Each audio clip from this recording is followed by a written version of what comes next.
প্রধানমন্ত্রী হিসেবে দায়িত্ব নেওয়ার পর তারেক রহমানের বিভিন্ন পদক্ষেপ ঘিরে রাজনৈতিক অঙ্গনে নতুন আলোচনা শুরু হয়েছে। অন্তর্বর্তী সরকারের সাবেক সংস্কৃতি বিষয়ক উপদেষ্টা মোস্তফা সরোয়ার ফারুকী মন্তব্য করেছেন, উনি পরিষ্কার প্রেসিডেন্ট জিয়াউর রহমানের পথেই হাঁটছেন।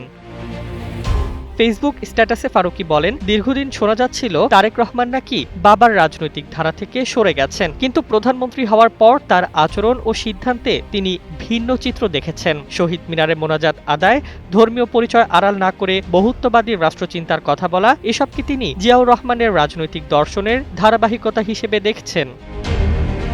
দায়িত্ব নেওয়ার পর তারেক রহমান কৃচ্ছ সাধনের আহ্বান, সরকারি প্রটোকল কমানো, ব্যক্তিগত গাড়ি ব্যবহার এবং জীবন অবাক না করলে কে করবে? 28% মিল্ক ফ্যাটের অবাক করার সাথে ফ্রেশ মিল্ক পাউডার। জীবন অবাক করুক প্রতিদিন। শনিবারেও অফিস করার মতো সিদ্ধান্ত নিয়ে ইতোমধ্যে আলোচনায় এসেছেন। সচিবালয়ে সকাল সকাল উপস্থিত হয়ে প্রশাসনে কর্মচাঞ্চল্য ফেরানোর উদ্যোগও প্রশংসিত হয়েছে। বিশ্লেষকদের মতে এসব পদক্ষেপ কেবল আচরণগত পরিবর্তন নয়, বরং রাজনৈতিক সংস্কৃতিতে প্রতীকী বার্তা। নেতৃত্ব জনগণের ঊর্ধ্বে নয়, এই ধারণা প্রতিষ্ঠার চেষ্টা স্পষ্ট। ফারুকীর ভাষায়, ধর্মীয় পরিচয় ও জাতীয় চেতনা মিলিয়ে একটি অন্তর্ভুক্তিমূলক প্রজাতন্ত্র গড়ার যে পথ, সেটি ছিল জিয়াউর রহমানের দর্শন এবং বর্তমান প্রধানমন্ত্রী সেই পথেই এগোচ্ছেন।